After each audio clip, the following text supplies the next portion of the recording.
Aparece para Já. vocês no modo apresentação? Isso, aparece. Tá. Quando Então, você estiver pronto, você me fala, tá?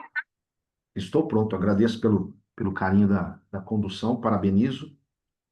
Senhoras e senhores, olá. Esperando encontrar-lhes bem, desejo-lhes um bom dia, um bom congresso. É uma honra estar mais uma vez aqui no Celafiscs. 25 anos de participação, não ininterrupta, mas sempre envolvido com esse congresso incrível. Eu sou o professor pós-doutor Rodrigo Paiva. Eu sou coordenador do curso de Educação Física da Faculdade de Educação Física de Sorocaba e quero apresentar o trabalho que nós desenvolvemos no grupo de pesquisa com parceria com o Dr. Kleber Trevisan, Jefferson Paixão e uma parceria com a Universidade de São Judas Tadeu, com Donizete e a Natália Bernardes e a Universidade Federal do Espírito Santo. Estamos fazendo uma pesquisa de acompanhamento para comparar padrões de desenvolvimento motor de meninos e meninas participantes de um projeto de práticas mistas. Especificamente, esses dados que eu apresentarei é de um projeto desenvolvido aqui em Sorocaba, mas faz parte de uma pesquisa maior, que está sendo desenvolvida também na Universidade Federal do Espírito Santo. Fazer uma breve introdução, né? O debate sobre práticas mistas, a junção de meninos e meninas em práticas esportivas, não é algo recente, mas frequentemente esse debate é perpassado aí por práticas irrefletidas e aquilo que nós vamos chamar de comportamentos fossilizados. Pouco tem se discutido à luz da ciência, e especialmente nos dias de hoje, até por questões mais sociopolíticas ou até culturais, pouco tem se discutido os impactos na prática do desenvolvimento motor e até de capacidades metabólicas ou motoras de meninos e meninas, com base em pesquisa direcionada específica para isso. A Faculdade de Educação Física de Sorocaba tem um trabalho de extensão em que recebemos meninos e meninas das comunidades socialmente vulneráveis da região, e eles são oportunizados a vivenciar práticas de modalidades esportivas diversificadas, sempre em que meninos e meninas participam juntos.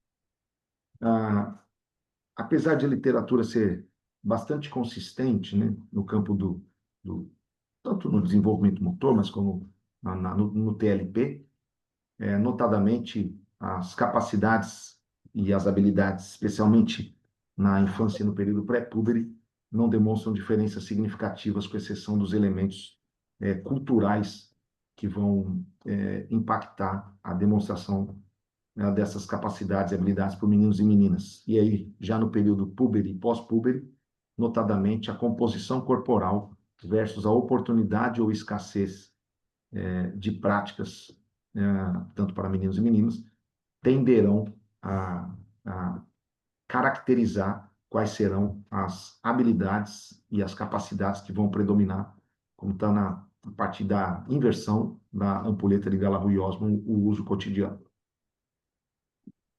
Os objetivos da nossa pesquisa foram, portanto, avaliar as implicações de oferta de práticas esportivas mistas no desenvolvimento motor de meninos e meninas de um projeto de extensão universitária. Para tanto, nós fizemos a seguinte atividade: nós avaliamos 54 crianças, né, 31 meninos e 23 meninas, que fazem atividades esportivas diversificadas uma vez por semana, aulas de 50 minutos, e nós utilizamos a clássica categoria de padrões de movimento inicial, elementar e maduro para tarefas que perpassassem as modalidades salto vertical, horizontal, arremesso, recepção, equilíbrio unipodal, kick e rolamento frontal. E os nossos achados são corroborados pela literatura. Predomina padrão elementar em ambos os grupos, na maior parte das tarefas motoras. O nível inicial, em função até da idade e por serem alunos que fazem parte de um programa de ofertas motoras, quase não existe padrão inicial nos 54 avaliados. E o que nós identificamos é que os poucos alunos e alunas que se enquadram no padrão maduro, os meninos são mais maduros em recepção e arremesso, e as meninas são mais maduras no rolamento para frente. Uma das limitações é que a gente não avaliou a quantidade e a diversidade de práticas fora do contexto do projeto, mas são crianças que, com a exceção da educação física escolar, não fazem parte de outros projetos de prática esportiva. E a nossa conclusão, ela pode ser bipartite. Primeiro, ofertar práticas mistas não compromete o desenvolvimento motor de meninos e meninas, não implica nenhuma perda. Já visto os resultados, a maior parte dos meninos e meninas tem padrões semelhantes em nível elementar. E ter encontrado meninos com padrões maduros mais no kick e na recepção, e as meninas no rolamento para frente, segundo a nossa hipótese, pode ser também um efeito do estímulo das práticas corporais, culturais dos meninos mais para esportes coletivos com bola, euro-americanos de invasão, e meninas mais para práticas de treino de flexibilidade, por exemplo, as gímnicas. Esse foi o nosso trabalho. Agradeço carinhosamente pela atenção de cada um de vocês e colocamos-nos à disposição aí para as vossas considerações. Ok, professor, muito obrigada. Alguém tem perguntas? Alguma pergunta, pessoal, que está na sala? Ninguém. Professor, eu gostaria de fazer uma pergunta. Além do que o senhor expôs, o que o senhor sugere que tem mais alguns critérios que pode estar implicando nesses resultados? Bom, obrigado pela pergunta.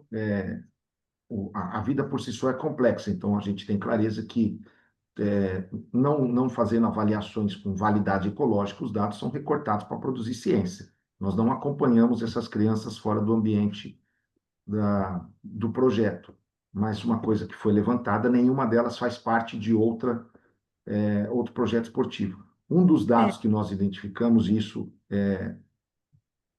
pode, de certa forma, estar correlacionado aos resultados. No município de Sorocaba existe um projeto em educação física escolar que se chama Eu Pratico, e o professor ele pode ofertar, de acordo com o seu gosto, práticas da cultura de movimento que lhe aprouver. Então, por exemplo, eu sou professor de educação física na escola e eu quero ter um projeto de skate, a prefeitura me dá Apoia. skate, ela apoia.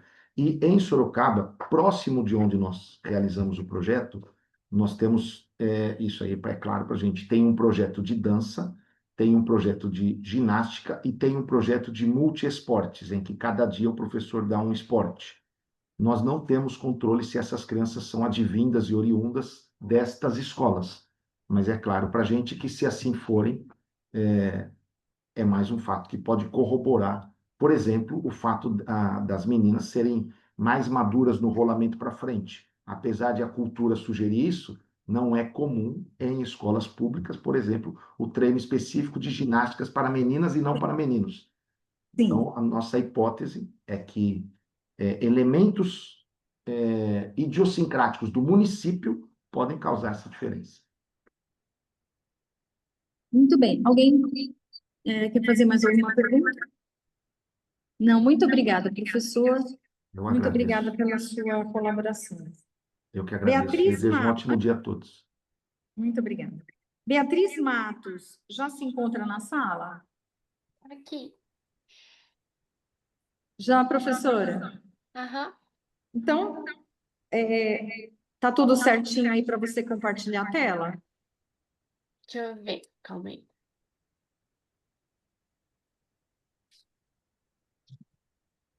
Tá sim. Tá, então a professora vai ter 5 minutos para apresentação e 1 minuto para perguntas. Você Tá bom. pode compartilhar a tela, por favor. Tá aparecendo para todo mundo? Não, está iniciando o compartilhamento aqui na minha. Isso. Vê se você consegue colocar no modo apresentação, por favor. Calma aí.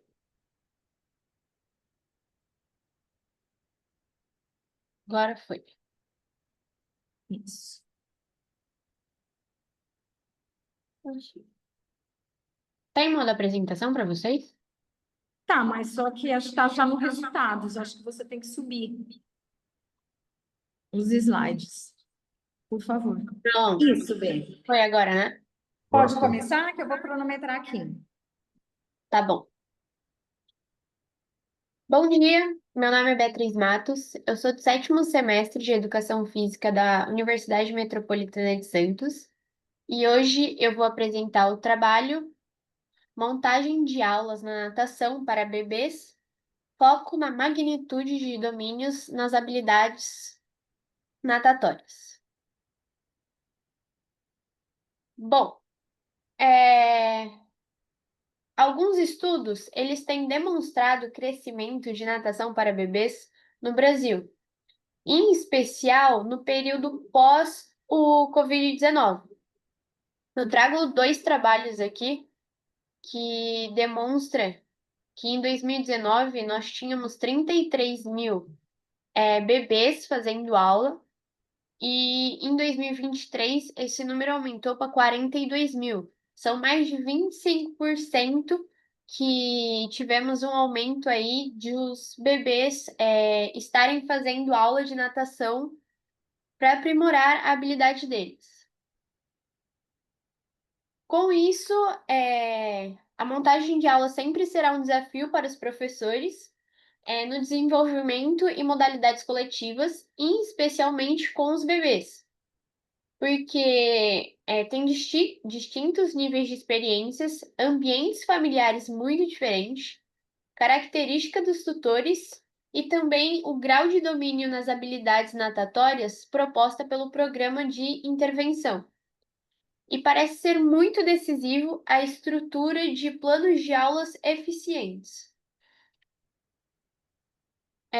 Os grupos de habilidades natatórias têm demonstrado ser um eixo muito norteador para o professor ajustar a quantidade de prática ao longo do tempo, elaborando intervenções menos empíricas. Aqui, ó, no primeiro gráfico, é um calendário onde as habilidades eram distribuídas igualmente para fazer as aulas durante a semana. No segundo gráfico, foram feitas distribuições com as habilidades mais difíceis aparecendo mais para desenvolver melhor essas habilidades do que as que eles tinham mais facilidades não aparecer tanto assim. E aí, com isso, a gente percebe que eles têm um desenvolvimento muito grande depois que a gente reestruturou o calendário pedagógico. E o objetivo do trabalho é investigar em 2 níveis do nadar em bebês os graus de domínio das distâncias habilidades natatórias, classificar os graus de domínios das habilidades em cada nível e propor um modelo de intervenção com base nos resultados encontrados. Bom, foram utilizados 2 instrumentos de análise, cada um contendo 2 habilidades. 20 habilidades. Todas as habilidades foram analisadas por 2 professores com experiências na modalidade prática com os bebês investigados. A classificação para o grau de domínio em cada tarefa foi determinada com base em uma escala Likert de domínio com pontuações progressivas, sendo elas: A1 não domina, A2 domina moderadamente, A3 domina muito bem e A4 domina muito bem. Foram feitos com 5 bebês utilizando o instrumento 1 e 4 bebês utilizando o instrumento 2. Para a estatística do trabalho, nós utilizamos o teste binominal, que permitiu a identificação das frequências absolutas e relativas do domínio para cada uma das habilidades investigadas, nos 2 níveis, e posteriormente os graus de aquisição de cada uma das habilidades foram classificadas como de 100 a 80% muito fácil, 79 a 60% fácil, 59 a 40% moderado, 39 a 20% difícil e 19 a 0% muito difícil. Com isso, eu trago vocês para os resultados, onde os achados indicaram que as habilidades investigadas apresentam graus de domínios distinto, sendo 4 das habilidades são muito fáceis, são essas 4 primeiras habilidades. 7 delas são fáceis, 8 são moderadas e uma é difícil. Esse daqui é o boletim nível 1 da natação, onde são 20 habilidades que eles têm que fazer, que a gente avalia se eles estão evoluindo ou não. E aí a gente consegue ver que a habilidade difícil é eles se manterem em flutuação de costas com apoios instáveis por 5 segundos, que seria eles ficarem na flutuação de costas na natação e a gente retira materiais deles, que seja o pé de pato, a boia, colocar uma touca flutuante, onde gere instabilidade neles. E essa foi a habilidade onde eles tiveram mais dificuldade de fazer. No boletim número 2, foi possível detectar que as habilidades investigadas apresentam graus de domínios distintos também. Porém, 10 delas foram muito fáceis, 6 delas foram fáceis, uma foi moderada e 3 foram difíceis. Essas 3 mais difíceis são habilidades onde são para o autossalvamento deles, que normalmente eles não utilizam material na natação e aí eles têm que fazer as habilidades sem o material. Com isso, a gente resolveu uma nova proposição, numa nova ordem de frequência da prática com 20 habilidades. Ao longo de 4 semanas de intervenção, o nível de BB2 de desenvolvimento do nadar, realizar aulas semanais que eram terça e quinta. Então, a gente remodelou o calendário para que as habilidades que eram mais difíceis aparecessem mais no calendário, para elas serem mais trabalhadas e eles evoluírem mais. E a conclusão do trabalho é que os resultados identificaram graus distintos de domínio para habilidades nos 2 níveis do nadar em bebês, sugerindo a necessidade de uma nova modelação da prática, agora centrada no aumento da frequência para as habilidades com menores desempenhos de sucesso. O trabalho foi esse, e eu quero agradecer muito a atenção de todos. Muito obrigada, professora. Alguém gostaria de fazer pergunta? Alguém tem alguma pergunta?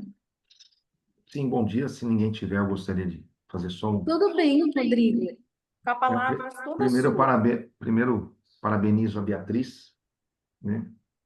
20 e tantos anos, aparentemente, participando de um congresso como esse. Então, tem um caminho longo a trilhar na ciência bonito. Parabéns, Beatriz. Obrigada. A minha pergunta é se vocês tiveram a oportunidade de avaliar pós-remodelamento, que você, de acordo com os seus dados, 86%, aliás, 86 atividades estavam fáceis ou muito fáceis, ou seja, ela não promove a aprendizagem efetiva de acordo, por exemplo, com a zona de desenvolvimento proximal. Ela precisa estar moderada ou difícil. Vocês identificaram isso e remodelaram. Depois vocês reavaliaram, mesmo que não desse tempo para trazer para cá. A gente chegou a fazer a reavaliação, só que não era o objetivo a gente colocar os dados no trabalho ainda. A gente está fazendo a reavaliação de algum deles, que a gente não conseguiu reavaliar todos ainda, mas muitos deles já apresentaram melhora nas habilidades que eram moderada ou difíceis. É isso, está respondido. Obrigado. Opa. Vamos para o próximo. Então, mais alguma dúvida, pessoal? Muito obrigada, Beatriz, pela participação. Espero que você traga novos dados no próximo congresso. Obrigada. Vamos para o próximo. Sara Marson Nascimento está presente? Olá, bom dia. Eu que estou representando. Então, quando você estiver pronto, você pode, por favor. Pode deixar.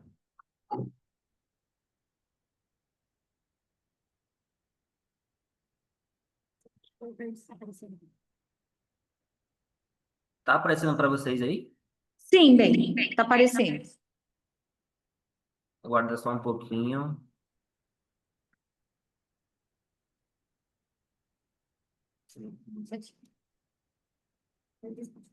Foi? Oi? Posso começar? Pode. Olá, bom dia a todos. Meu nome é Caio Marcelo. Sou aluno do 8º semestre da Faculdade de Educação Física de Santos, a FEFES Unimes, e vou apresentar a vocês o trabalho intitulado de Capacidades Físicas e Desempenho Acadêmico em Crianças, uma análise comparativa entre modalidades esportivas, juntamente com os autores Sara Marson, Matheus Alves e Rodrigo Pereira. Introdução. Sabe que se o esporte na infância ele é essencial para o desenvolvimento infantil, né? Prevenindo doenças crônicas, diabetes, obesidade e doenças cardiovasculares. Assim, trazendo benefícios para a sua aptidão física, né? Que é composta com atributos de força, agilidade, resistência e etc. E também há estudos e evidências que mostram que atividades regulares melhoram o lado cognitivo, de memória e de raciocínio das crianças, né? Melhorando assim suas funções mentais. Nosso objetivo foi avaliar e comparar as capacidades físicas e o desempenho acadêmico de crianças praticantes das modalidades de futsal, danças e esportes de oposição. Professor, por favor, os seus slides não estão sendo passados. Isso. Agora foi? Foi. Tá. Novamente, o objetivo. Nosso objetivo foi avaliar e comparar as capacidades físicas e o desempenho acadêmico das crianças praticantes de modalidades de futsal, danças e esportes de oposição. Métodos. Inicialmente, espalhamos o termo de consentimento para os pais e responsáveis das crianças que iriam realizar os nossos testes. Com isso, com a autorização deles, avaliamos 45 crianças com idades de 6 a 10 anos, praticantes das 3 modalidades. E para a realização dos testes, utilizamos o protocolo do PROESP. E como método para avaliação cognitiva, as notas de português e matemática das crianças. Opa, espera aí, voltou. Para a parte de avaliações antropométricas e morfológicas, utilizamos para medir peso, estatura e cálculo do IMC das crianças. E de medida antropométrica, o teste de 6 minutos, abdominal, salto horizontal, teste de quadrado, sentar e alcançar. Tudo para pegarmos a resistência de força, potência, agilidade e flexibilidade de todas as crianças. E para as análises estatísticas, utilizamos o programa do JASP e o Shapiro-Wilk, que é um teste de normalidade.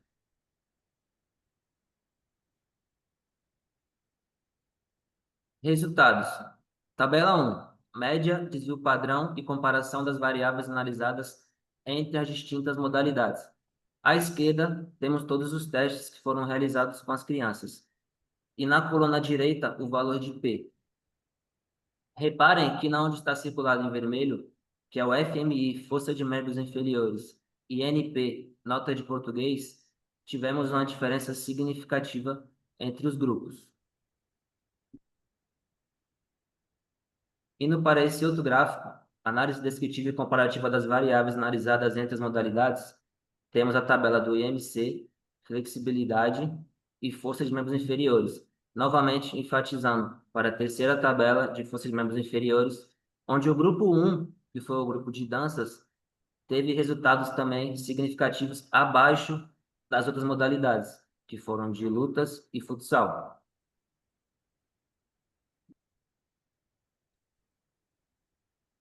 Novamente, nesses outros gráficos de agilidade, resistência de força e resistência aeróbia, podemos ver diferenças, mas não tão significativas como a do outro exemplo.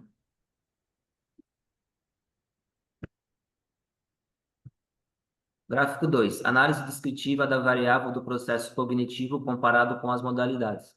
Aqui temos dois gráficos com as notas de português e matemática das crianças. podemos analisar que nas notas de português, o grupo 3, que é o grupo do futsal, obteve notas inferiores, com uma diferença significativa entre o grupo 1 e 2, que foi da dança e de lutas. E notas de matemática, sem uma diferença tão absurda assim. Indo para a nossa conclusão, a gente pode concluir que, a partir dos resultados obtidos, foi possível observar que, das variáveis avaliadas, as únicas que apresentaram diferenças significativas quando comparadas as modalidades entre si foram força de membros inferiores, na qual o grupo de dança apresentou resultados menores, e nota de português, na qual o grupo de futsal obteve um resultado menor quando comparado com as outras modalidades. E quando realizadas análises descritivas, pôde-se observar que, em média, o grupo de lutas obteve o melhor desempenho em 5 de 8 variáveis coletadas, sendo 2 sob desempenho acadêmico. Nesse estudo, a modalidade de lutas obteve o melhor resultado para o desenvolvimento geral da criança, contando suas capacidades físicas e o processo cognitivo. Obrigado a todos. Obrigada. Por gentileza, alguém gostaria de fazer uma pergunta? Pessoal que está na sala, professor Rodrigo, professora Adriana. Então, eu vou fazer. O que você, como professor, atribui a esse desempenho acadêmico, esse desempenho cognitivo da criança com as lutas? Pode reformular a pergunta, por favor? O que você atribui esse desempenho cognitivo maior nas lutas do que em outras modalidades? O que você acha que Então, é um estudo muito amplo, né? E acreditamos que em cima desse estudo que a gente fez, cabe diversos outros.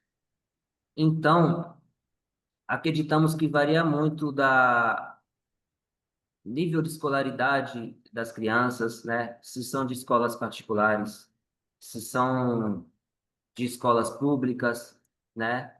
Qual é o nível socioeconômico das famílias? Acreditamos que isso pode interferir, né? A localidade da, da onde eles fazem a modalidade, né, de lutas, né? No caso, a academia. Então, é uma resposta muito complexa e que cabe outros estudos em cima, né? Ainda não temos uma hipótese fechada sobre isso. fechada, né? Na minha opinião, as crianças que realizam lutas, elas têm uma capacidade maior de concentrar em relação às outras modalidades, porque a luta, ela não tem aquela velocidade. Porém, é uma hipótese que eu sugiro, né? Não é algo que determinado, mas geralmente a criança que faz luta, ela é muito mais centrada, pelas minhas observações, né? Certo. Observações práticas.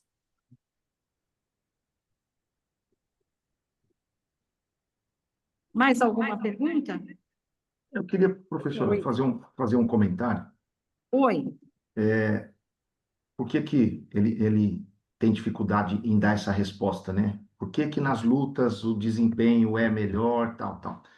E aí, eu convido todo mundo aqui para uma reflexão, né? Do ponto de vista comportamental, numa perspectiva até skinneriana, não existe absolutamente nenhuma relação entre os fenômenos avaliados. E eu não estou tirando, por favor, o mérito da ciência e da pesquisa.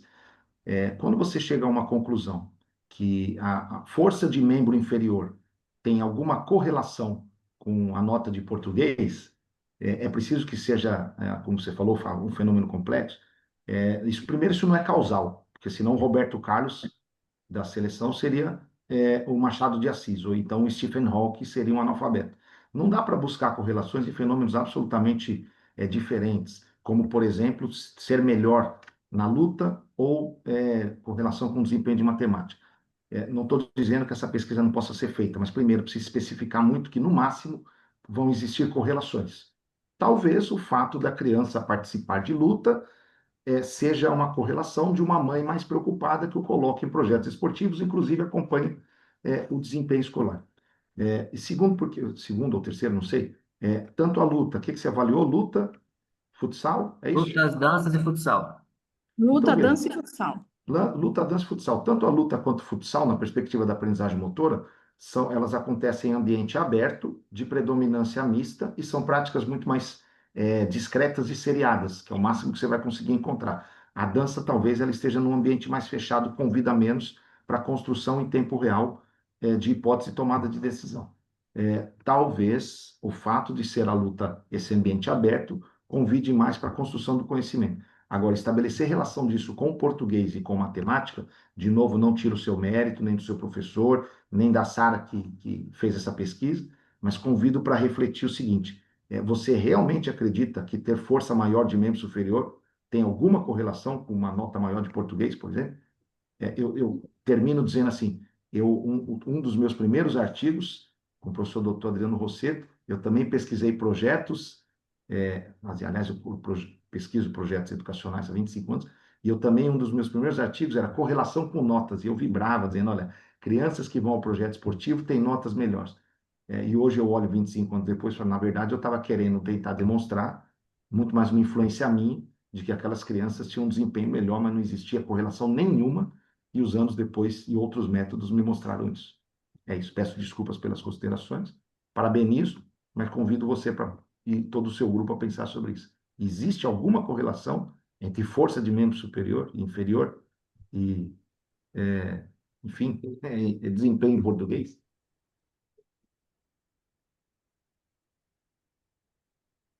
Mais alguma pergunta? Mais algum comentário? Então, vamos para o próximo. Tiago Fernandes. Está presente na sala? Estou sim. Então, quando você estiver pronto, pode Perfeito. compartilhar a tela, professor. Tá bom.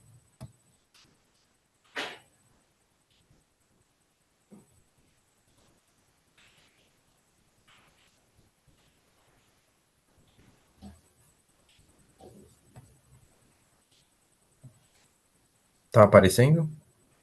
Sim, Sim, Perfeito. Deixa eu colocar no modo de apresentação.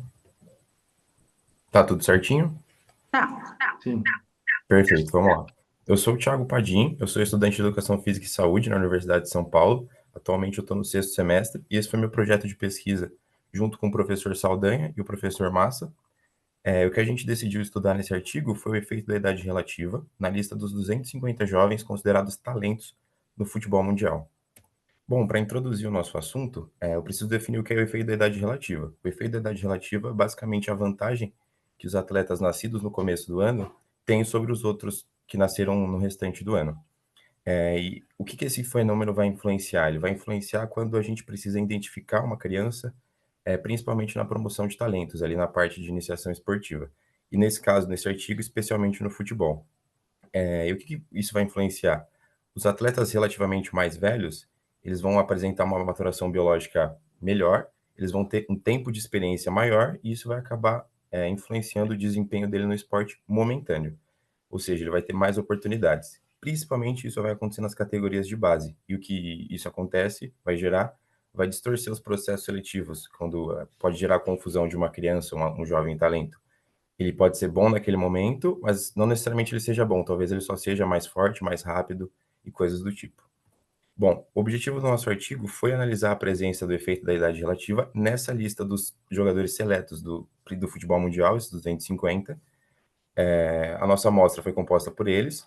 A gente pegou esses dados de nascimento comparado por... A gente pegou o mês e ano de nascimento de cada atleta e a gente decidiu fazer uma comparação com a distribuição, para gerar o contraste, com a distribuição de nascimento global no período que esses atletas nasceram, para ver se teve diferença ou não. A gente fez uma análise que foi organizada por quartil, então primeiro, segundo, terceiro, quarto quartil, de acordo com o tempo de nascimento deles. A gente fez o teste estatístico também do quadrado, seguindo as proporções.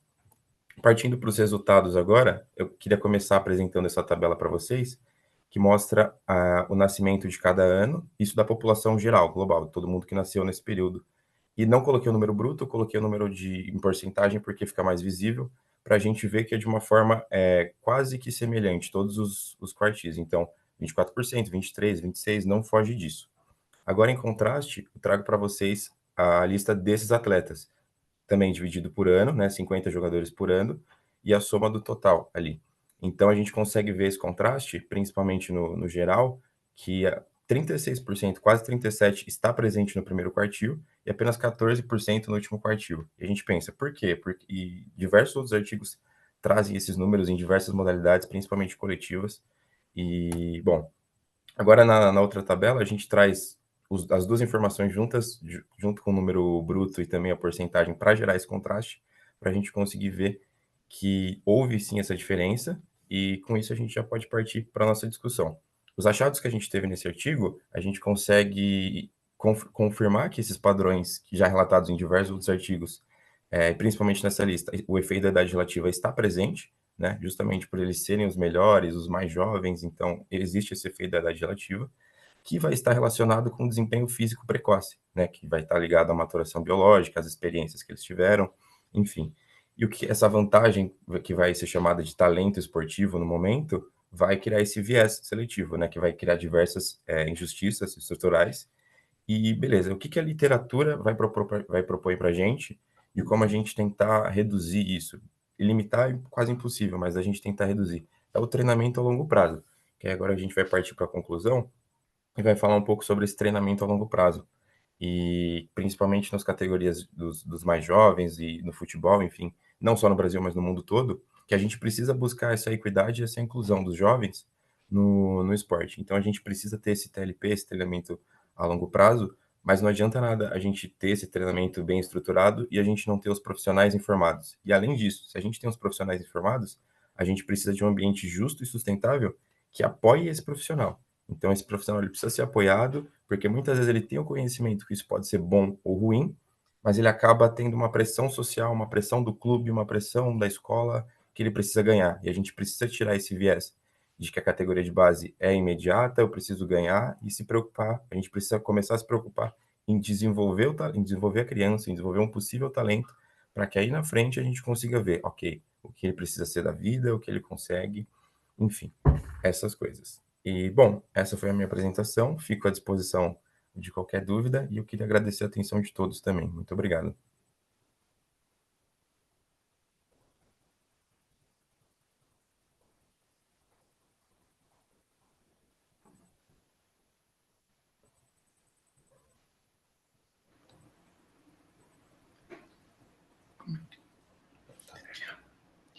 Que Agora estou ouvindo. Muito obrigada, professor. Alguma pergunta, pessoal? Professores? Tiago, bom dia. Parabéns pela Bom dia. apresentação. Gosto muito do teu tema. Não sei se você sabe disso. E por isso eu ia te perguntar, você que está interessado em detecção de talentos, você já ouviu falar na estratégia Z? Nunca ouvi. Era isso que eu ia falar. Então fala, André, desculpa. Não, pode falar, professor. Pode falar, doutor. Não, é o seguinte, eu não sei quem é teu orientador, mas a estratégia Z foi proposta pelo Selafisques e apresentada na Olimpíada de Barcelona e ganhou o prêmio mundial naquela época, ganhamos a medalha de ouro em medicina esportiva por causa dessa estratégia Z. Ela é composta de 7 itens, né, de 7 níveis. E se você tiver interesse, procura aí no Google, enfim, ou então pode mandar um e-mail aqui para o Selafis que a gente manda os dados e tal, porque eu acho que pode te ajudar no teu trabalho, que me parece muito interessante, tá bom? Ela analisa com antecedência, e para sintetizar, você transforma os resultados absolutos das crianças em unidades de desvio padrão, então você consegue traduzir isso em Z. Então você consegue comparar diferentes modalidades, diferentes variáveis, só com o índice Z, e não pelo valor absoluto. E esse aqui é o passo mágico para você descobrir uma série de etapas. Ela também avalia a maturação funcional e, com isso, consegue predizer um resultado que aos 7 anos a criança tem, qual que é o resultado provável que ela vai ter aos 18. Entendeu? Então, uma série de etapas, acho que você vai gostar. Tá bom? Desculpa aí, eu sei que você gosta desse tema, estou te dando uma colaboração. Um abraço. Não, agradeço muito. Muito obrigado. Sim, compreendeu, Thiago? Sim, Era isso sim. que eu ia conversar com você. Mas o Não, doutor já perfeito. entrou, isso é importante, tá? Então, a gente Uhum. espera o seu e-mail para você ler direitinho. Pode ter certeza. Muito obrigado. Bom, posso passar para outro? Alguma dúvida mais? Não? Então, vamos lá. Flávia Regina, está presente? Oi, Professora Flávia Regina. estou aqui. Então, tudo certo para compartilhar? Tudo, vou organizar aqui, só um momento. Tá certo.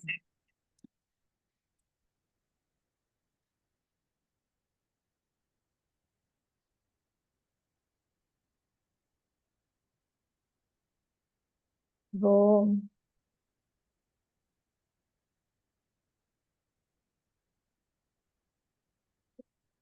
Bom dia. Pode Bom começar? dia. Pode começar, Bel. Tá bom. É, meu nome é Flávia e eu faço um trabalho. Sou formada em educação física, só com especialização em dança. E aí a gente faz um trabalho com a universidade de dança dentro da psicomotricidade, na parte infantil. E a gente fez a abordagem do conteúdo dança nas aulas de psicomotricidade relacional, com ênfase no processo de ensino-aprendizagem na educação infantil do Colégio Couto Magalhães, da cidade de Anápolis, Goiás. O que que acontece? Essa psicomotricidade relacional, ela é um movimento corporal e ela tem essa relação também interpessoal. Por quê? Ela faz com que melhore esse desenvolvimento global da pessoa. Desenvolvimento global, parte emocional, cognitiva, motora e também social. Aí dentro desse contexto, a dança ela tem uma prática muito eficiente que articula os aspectos motores, cognitivos, sociais e emocionais. Qual foi o objetivo da pesquisa? É analisar essa abordagem de conteúdo, dança nas aulas de psicomotricidade relacional, com ênfase no processo de ensino-aprendizagem. O estudo foi no Colégio Couto Magalhães, que é uma escola particular, localizada aqui na cidade de Anápolis. E o público-alvo foi a educação infantil e suas professores observando esse desenvolvimento integral das crianças. A gente fez uma abordagem qualitativa, né? E a população estudada foram 64 alunas da educação infantil que participaram dessa investigação, apresentando uma amostra significativa. E as perspectivas complementares foram os professores de dança especializada em movimento e a professora regente para ajudar nessa observação global. Nos resultados, a percepção da professora de dança, a avaliação de criação dos movimentos. Essa inserção nas aulas foi considerada altamente positiva pela professora e a análise dos dados demonstrou que a profissional avaliou como excelente e seguido como classificação muito boa. Esse resultado evidencia não apenas o engajamento das crianças, mas a atividade proposta. Porque dentro da sala de aula de dança, a gente consegue melhorar muito, trabalhar a criatividade das crianças, de um processo desde o aquecimento, na parte de solo, na parte de barra, na parte visual, na parte auditiva. Então, a gente consegue organizar isso muito bem com as crianças. A socialização e a interação teve os resultados muito bom, com a capacidade da criança de interagir com os coleguinhas, compartilhar espaços, respeitar diferenças, construir relações positivas durante a atividade de dança. A coordenação motora teve uma melhoria notável no controle corporal, no equilíbrio, porque a gente trabalha isso muito bem na barra. A consciência espacial também melhora bastante, que são as competências essenciais para o desenvolvimento integral da criança. Autonomia e protagonismo. São as decisões dos seus próprios movimentos, que a gente vê isso muito bem na parte, desde o aquecimento até a parte de coreográfica. As dimensões do desenvolvimento contemplados pela dança foi a dimensão cognitiva, melhorou bastante a parte de atenção, percepção espacial, resolução de problemas, a dimensão motora, essa parte de coordenação, equilíbrio, lateralidade, dimensão social, a comunicação não verbal, que é muito importante, esse trabalho em grupo, e a dimensão socioemocional. Na conclusão, essa pesquisa demonstrou uma forma que a dança integrada à psicomotricidade relacional constitui como prática essencial para o desenvolvimento infantil, desde as suas dimensões motoras, cognitivas e socioemocionais. A continuidade é manter a dança, né, como um componente do currículo da educação infantil.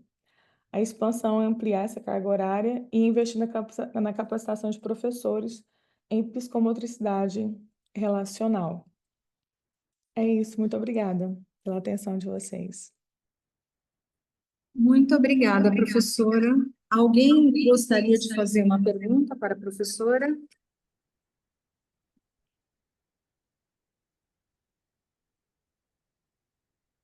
Não?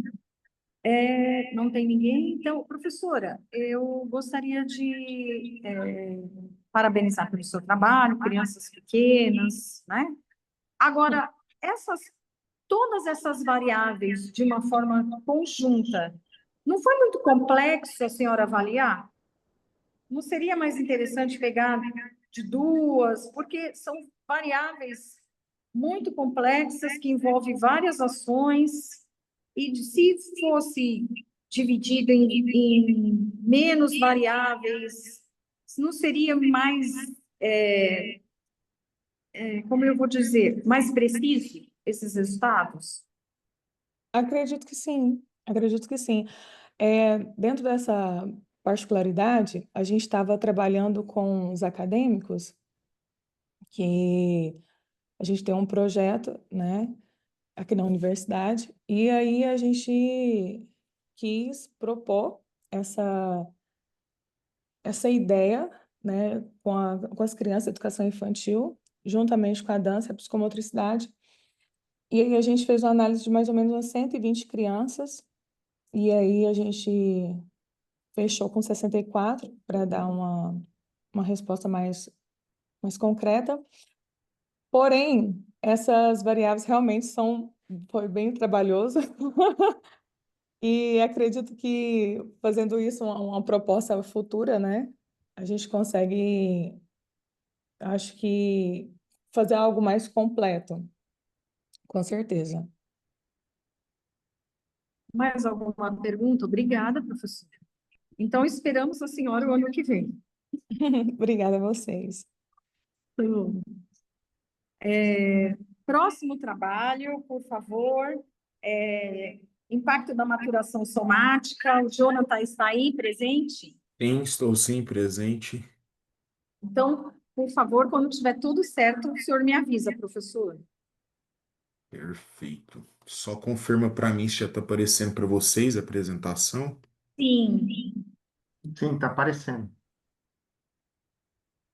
Agora em tela cheia? sim. Então vamos lá. Bom dia a todos. Para prestigiar essa apresentação, meu nome é Jonathan, eu sou doutorando do programa de pós-graduação em Educação Física da Universidade Federal Triângulo Mineiro, e hoje eu vou apresentar para vocês um trabalho intitulado Impacto da Maturação Somática sobre a força de pressão manual e a altura do salto em jovens atletas de judô. Esse trabalho foi desenvolvido por mim e demais autores listados em tela. A maturação somática é um processo natural que refere-se ao estágio de desenvolvimento físico e tem relação com o crescimento corporal total. E uma forma de estimar essa maturação é por meio da Maturity Offset, que é o deslocamento da maturidade biológica, sendo uma forma de predizer quando ocorreu ou desde quando ocorreu o pico de velocidade de crescimento, ou PVC. E essa maturação ela tem um impacto na força, de forma direta na força e na potência. E nas artes marciais, nesse caso o judô, a força de pressão manual e a altura do salto, sendo uma forma indireta de mensurar a potência de membros inferiores, são considerados marcadores funcionais e prognósticos de desempenho. Assim, entender se a maturação tem um efeito independente sobre o desempenho desses atletas se torna relevante. Nesse sentido, nós tivemos como objetivo avaliar o impacto do estado maturacional e o efeito independente dessa maturação, da Maturity Offset, sobre a força de pressão manual e a altura do salto em jovens judocas. Esse estudo, então, ele foi um estudo transversal. Jonathan, Oi. um momentinho. Oi. Os slides não estão passando. Para mim está passando. É que você Não está está... passando para ninguém? Eu acho que ninguém, porque a apresentação tua está ainda no módulo, não está no módulo apresentação. Se você talvez colocar, ele vai passar.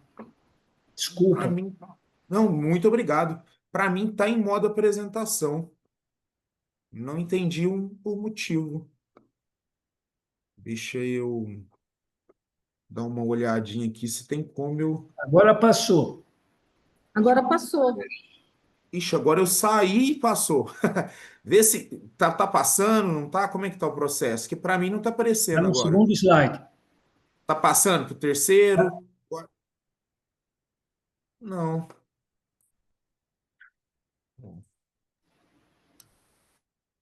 Rapaz.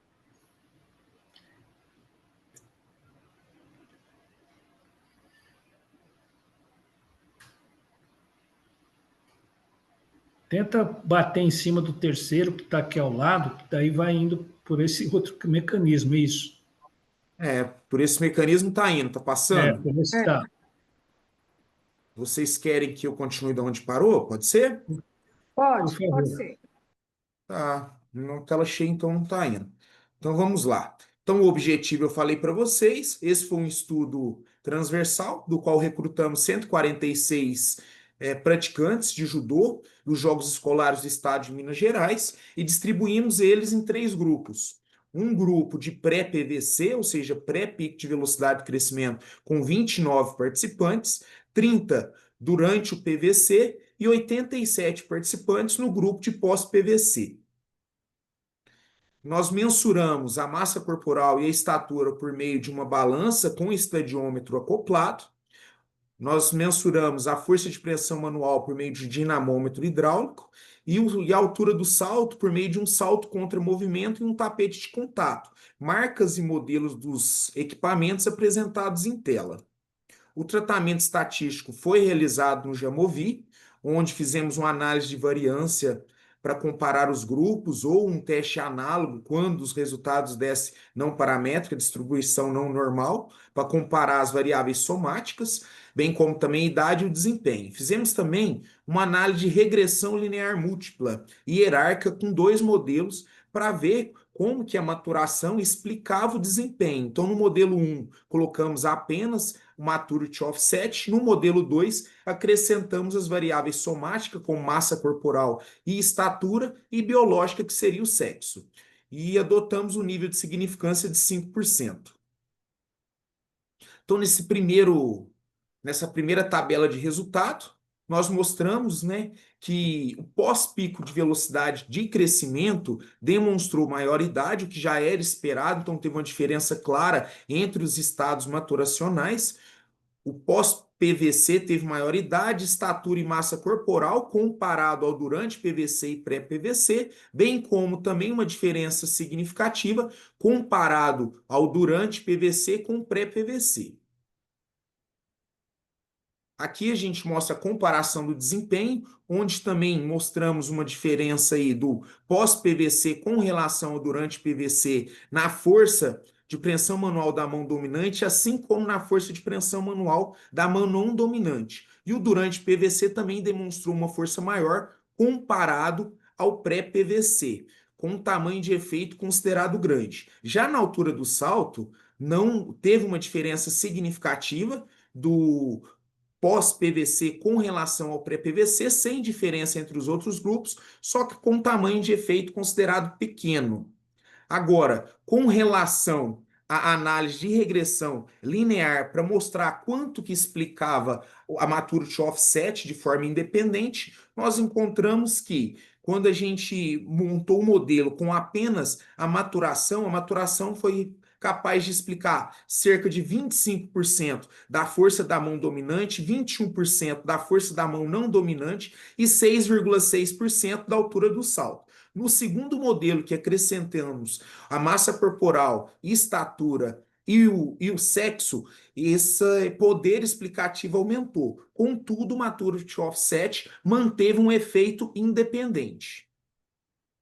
Portanto, a maturação somática ela tem uma associação positiva com o aumento da força de pressão manual, bem como também com a altura do salto. A massa corporal e o sexo, eles amplificam esse efeito. Contudo, a maturação ainda tem um efeito independente sobre esses desempenhos desses testes de força e na altura do salto.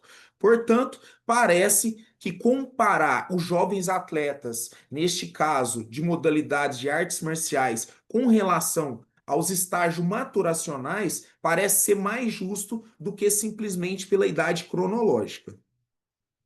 Finaliza aqui então a minha apresentação, deixo as referências utilizadas no estudo, caso alguém precise das referências ou alguma informação adicional, deixo os meus contatos e agradeço a atenção de todos, estou aberto a qualquer tipo de dúvidas com relação a essa apresentação.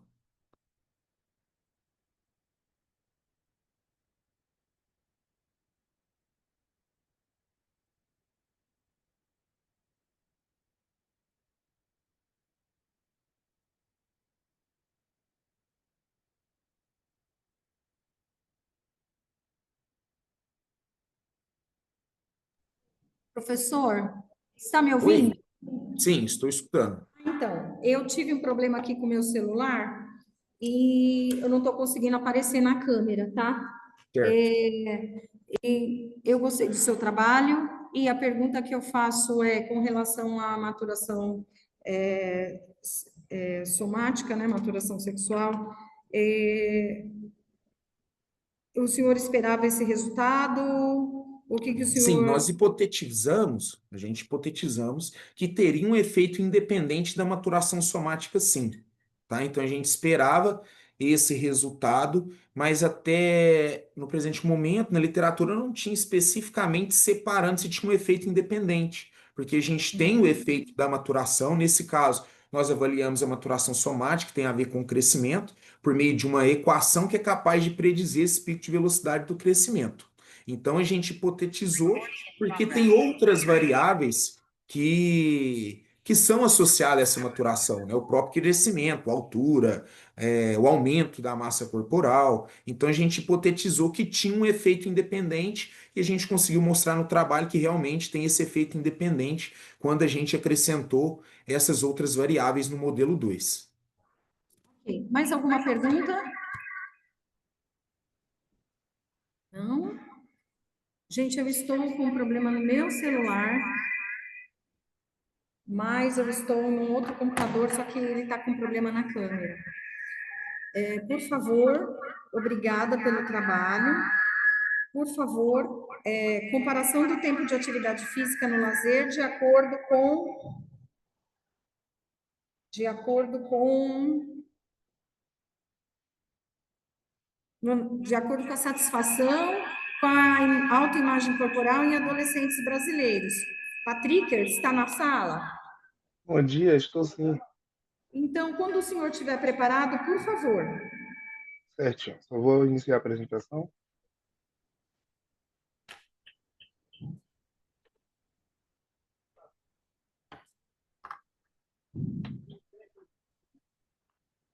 Tudo certinho com a apresentação aí?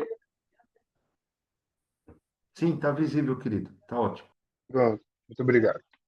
Então, bom dia novamente a todos. Meu nome é Patrick Silva Almeida. Eu sou atualmente mestrando no programa de pós-educação física. Mestrando no programa de pós-graduação em Educação Física na Universidade Estadual Sudeste da Bahia.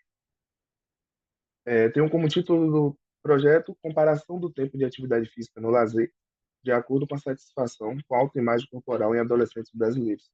É um estudo utilizando a PENS com os dados referentes a 2019.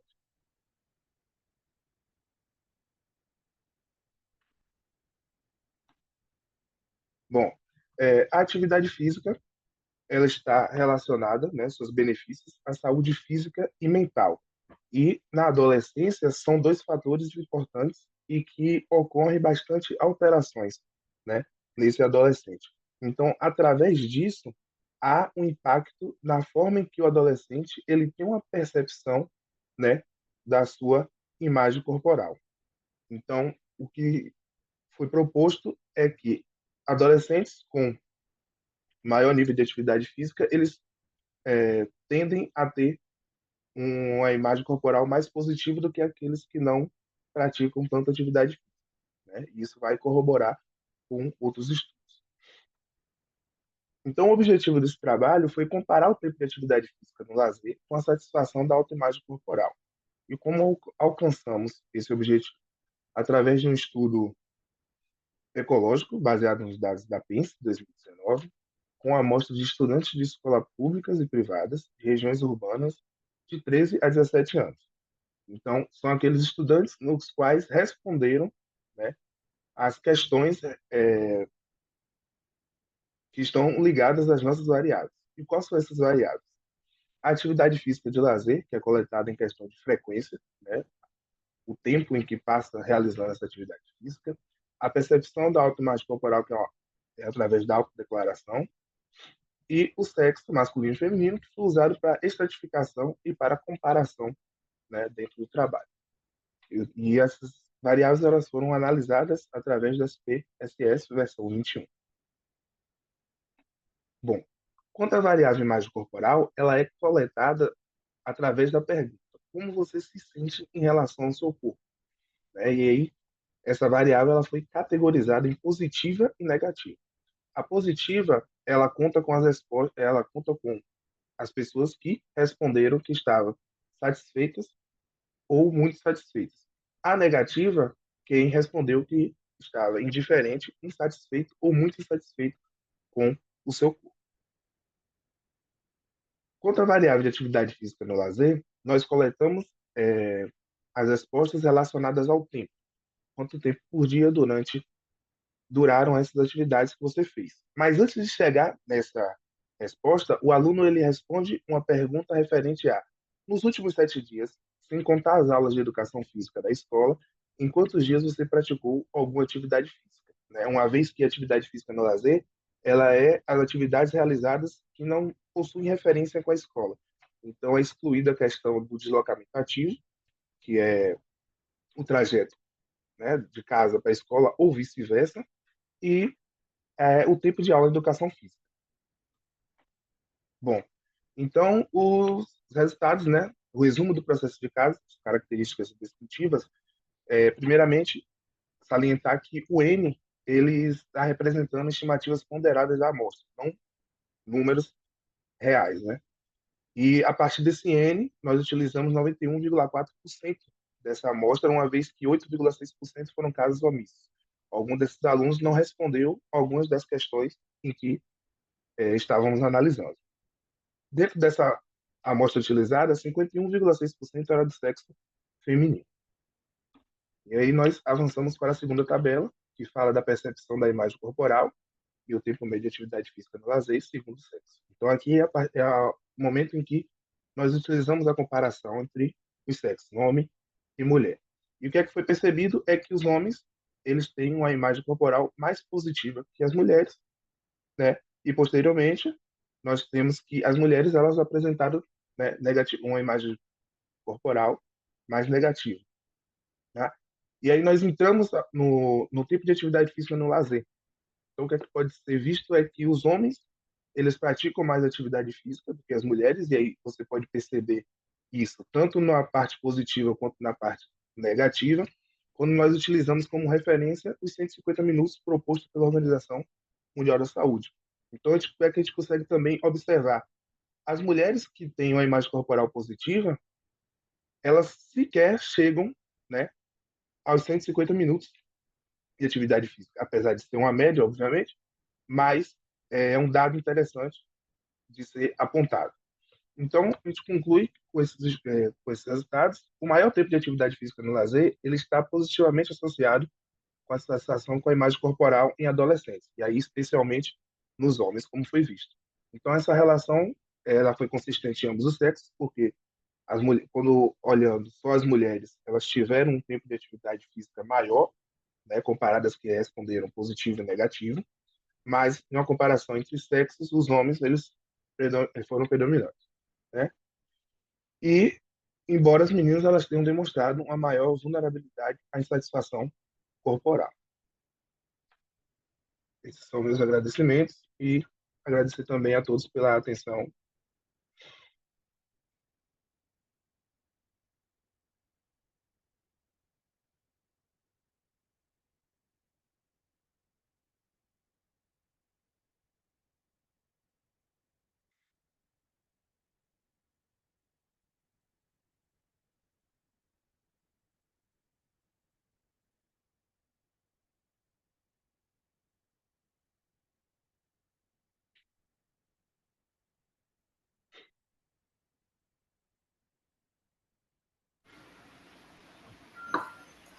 Você estava sem som, André. Eu estou no outro aqui. Professor, o senhor conhece o questionário PAC? O IPAC? Isso, Sim, sim, conheço. sim. E nessa aplicação, o material que o senhor usou atingiu os objetivos que eu gostaria para esse público? Perdão, o áudio foi cortado. Alô? O seu áudio foi cortado, eu não entendi muito bem a pergunta. O questionário que o senhor usou atingiu as expectativas que o senhor gostaria para esse público?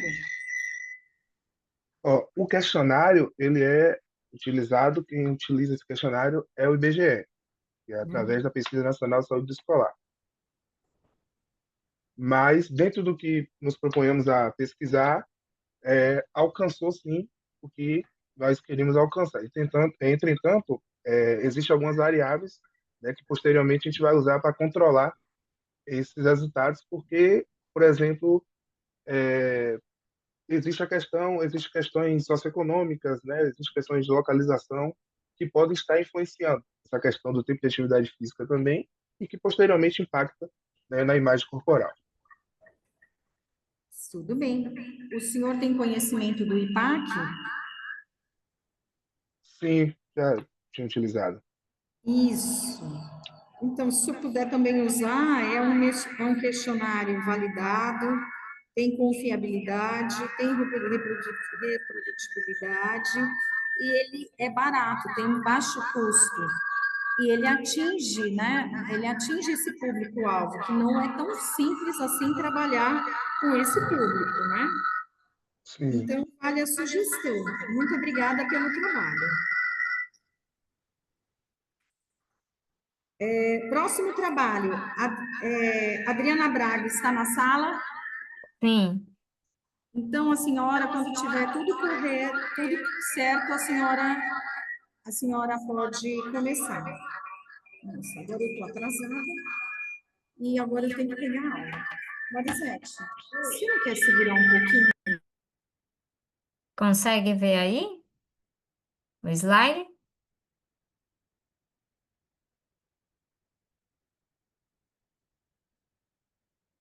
Olá,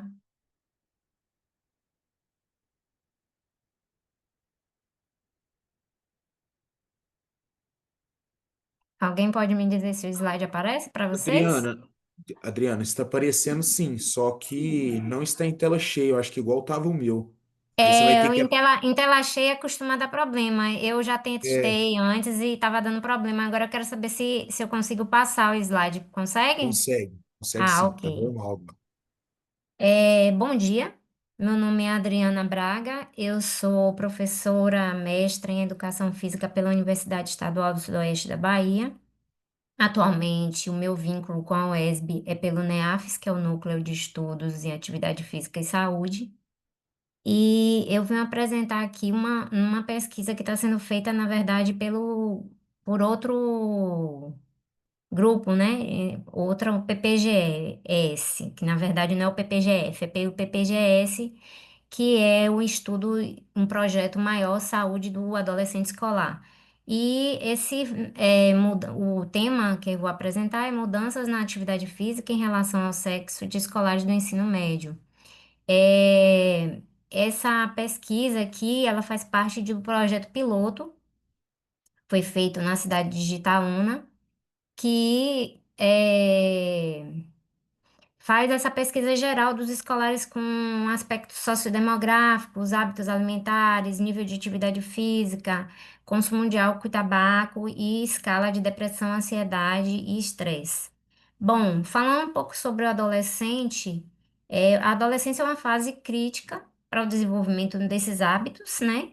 Os hábitos saudáveis e também os hábitos ruins, incluindo a prática de atividade física e fatores como o sexo e o estilo de vida desses adolescentes, eles vão influenciar diretamente no comportamento deles quanto ao nível de atividade física. Com isso, o objetivo da pesquisa foi avaliar o nível de atividade física entre adolescentes, considerando possíveis diferenças entre os sexos. O método da pesquisa, né? O tipo de estudo, ele é epidemiológico de corte transversal. A amostra foi composta por 145 adolescentes com idades entre 16 e 19 anos. Como eu falei para vocês, é um estudo piloto, então ele foi feito em outra cidade, não na minha cidade, que eu sou de Jequié, Bahia, e foi feito em Jitaúna, Bahia, em uma escola estadual, para que a gente tivesse assim uma ideia de como a pesquisa ela se encaminharia, né? Para a gente sanar dúvidas, tempo de resposta dos meninos, as dúvidas quanto ao questionário, a fim de aprimorar o questionário. Atualmente, esse questionário está sendo aplicado. Esse questionário foi aplicado em Jitaúna com questionário de papel e atualmente ele está sendo aplicado em Jequié com tablets. Bom, as variáveis que a gente pegou, somente uma partezinha desse estudo foi da variável dependente o nível de atividade física e a variável independente o sexo. Para análise desses dados, a gente utilizou o pacote estatístico do Windows, versão 21. Fizemos o teste Q quadrado com significância de 5%. Bom, a primeira resultado que a gente obteve desses escolares de Itaúna é que o sexo feminino, assim, apresentaram 11,3% apresentaram-se ativos, contra 88,7% como inativo, um total de 88 meninas. O sexo masculino, os ativos foram 50,9% contra 49% inativo, um total de 55 meninos. O total geral deles deu 143, porque dois não responderam esses quesitos sobre nível de atividade física, então a gente teve duas perdas de resposta. Com isso, a gente observou que a maioria dos adolescentes era do sexo feminino, e eles se encontravam na faixa etária entre 16 e 18 anos.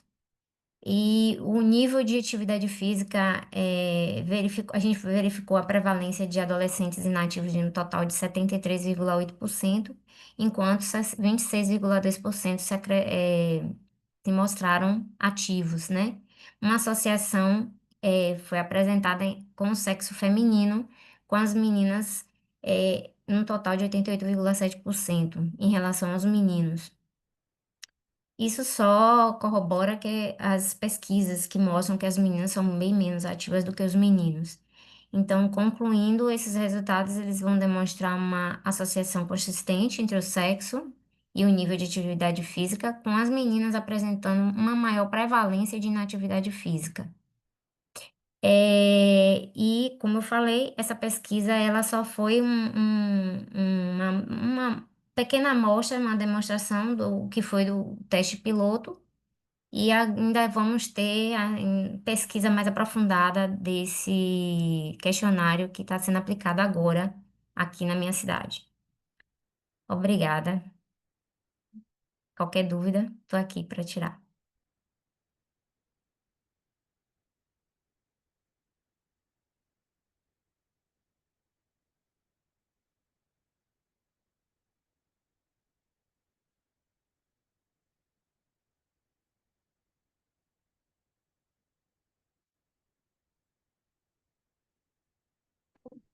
O que a senhora atribui às meninas ser mais sedentárias do que os meninos na sua pesquisa? Olha, essa pesquisa, de acordo com a minha pesquisa anterior que eu fiz, Isso.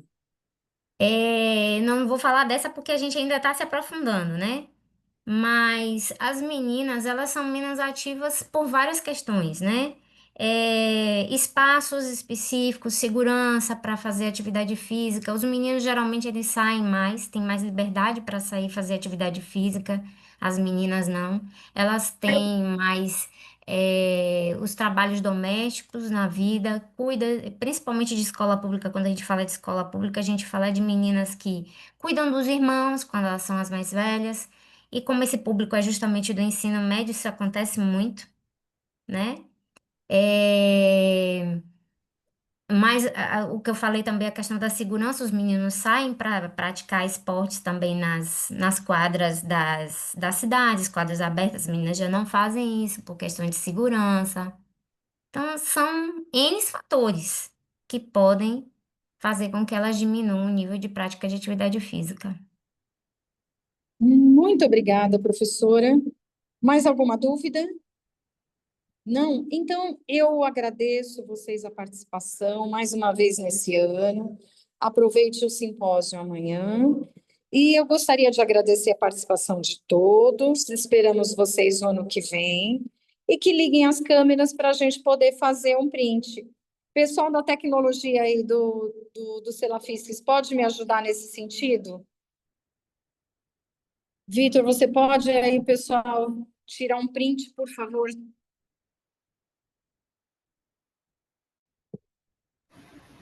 Por favor, vamos abrir as câmeras, então, para a gente poder fazer o print, né?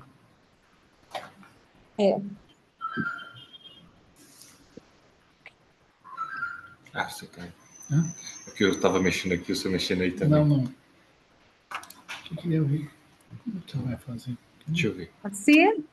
Pode ser aí, pessoal da tecnologia, por favor? Pode me ajudar? Dá pra... Pode ser aí, professor?